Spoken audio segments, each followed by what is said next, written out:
عام انتخابات کے نزدیک آتے ہی جہاں سیاسی درجہ حرارت میں اضافہ ہونے لگا ہے، وہیں ملک کی بڑی سیاسی جماعتیں جوڑ توڑ میں مصروف دکھائی دیتی ہیں۔ سندھ میں پیپلز پارٹی کو ٹف ٹائم دینے کے لیے جی ڈی اے اور جے یو آئی کے اتحاد کی خبریں سامنے آنے کے بعد سابق صدر آصف زرداری بھی سندھ میں اپنا اقتدار مزید محفوظ بنانے کے لیے متحرک ہو گئے ہیں اور انہوں نے اپنے سیاسی پتے شو کرنا شروع کر دیے ہیں۔ صوبہ سندھ میں پیپلز پارٹی اپنے خلاف بننے والے سیاسی اتحاد کو کمزور کرنے کے لیے سرگرم ہو چکی ہے اور اس سلسلے میں سابق صدر آصف علی زرداری کا سیاسی رہنماؤں سے ملاقاتوں کا سلسلہ جاری ہے، جس کے بعد گرینڈ ڈیموکریٹک الائنس کے اراکین اسمبلی سمیت مسلم لیگ نون سندھ کے کئی اہم رہنما بھی پیپلز پارٹی میں شامل ہو گئے ہیں، جس سے پیپلز پارٹی مخالف اتحاد کمزور ہوتا دکھائی دے رہا ہے۔ سندھ میں شدت پکڑتی پیپلز پارٹی مخالف تحریک کے پیش نظر سابق صدر آصف علی زرداری نے سندھ کی اہم شخصیات سے ملاقاتوں کا سلسلہ شروع کیا ہے۔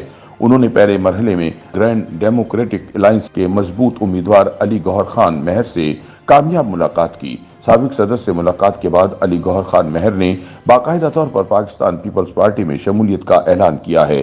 واضح رہے کہ اس سے قبل Grand Democratic Alliance G D A سے تعلق رکھنے والے سابق رکن قومی اسمبلی غوث بخش مہر نے بھی پاکستان پیپلز پارٹی میں شمولیت کا اعلان کیا تھا۔ پاکستان پیپلز پارٹی نے سندھ میں پاکستان تحریک انصاف اور مسلم لیگ نون کے کمزور ہونے کا فائدہ اٹھاتے ہوئے صرف جی ڈی اے کے اراکین کو ہی اپنی جانب متوجہ نہیں کیا، بلکہ پاکستان مسلم لیگ نون کے اہم رہنما بھی پیپلز پارٹی میں شامل ہوئے ہیں۔ سندھ میں حال ہی میں تنظیم سازی مہم چلانے والی مسلم لیگ نون بھی پیپلز پارٹی کی مفاہمت کی پالیسی کا شکار ہوئی ہے۔ پی ایم این نون کے نائب صدر جاوید ارسلان نے اپنی پارٹی کو خیر بات کہتے ہوئے پاکستان پیپلز پارٹی میں شمولیت کا اعلان کیا ہے۔ سیاسی تجزیہ کار ڈاکٹر توصیف احمد کو سندھ میں پیپلز پارٹی مخالف مضبوط اتحاد بنتا ضرور نظر آتا ہے، لیکن حالیہ دنوں میں پیپلز پارٹی نے سندھ میں بااثر سیاسی شخصیات کو اپنے ساتھ ملا لیا ہے۔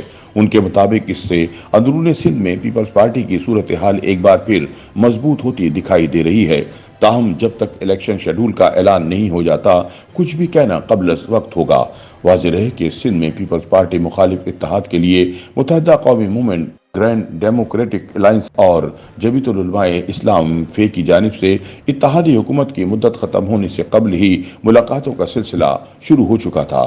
بعد ازاں ملک کے بڑے سیاست دانوں کی متحدہ عرب امارات میں ہونے والی ملاقات میں جمیعت العلماء اسلام فے کے سربراہ مولانا فضل الرحمان کو شامل نہ کرنے کے بعد مولانا فضل الرحمان نے سندھ کا ہنگامی دورہ کیا تھا اور پیپلز پارٹی مخالف جماعتوں کے رہنماؤں سے ملاقاتیں کی تھیں۔ ان ملاقاتوں کے بعد سندھ میں جے یو آئی فے مسلسل پیپلز پارٹی مخالف اتحاد بنانے میں بڑھ چڑھ کر حصہ لے رہی ہے۔ تینوں جماعتوں کے رہنماؤں کے درمیان کئی ملاقاتیں ہوئیں اور رواں ماہ کے آغاز پر تینوں جماعتوں میں آئندہ انتخابات میں مشترکہ لائحہ عمل بناتے ہوئے انتخابات میں حصہ لینے کا فیصلہ کیا گیا۔ ایم کیو ایم پاکستان کے رہنما ڈاکٹر فاروق ستار کا کہنا تھا کہ وہ سندھ میں پیپلز پارٹی مخالف سوچ رکھنے والی جماعتوں کو ایک پلیٹ فارم پر جمع کر رہے ہیں۔ کوشش ہے کہ سندھ میں کئی برسوں سے حکومت کرنے والی پیپلز پارٹی سے عوام کی جان چھڑوائی جائے۔ سندھ کے شہری اور دیہی علاقوں میں بسنے والے عوام پیپلز پارٹی کی نااہلی کا شکار ہو رہے ہیں۔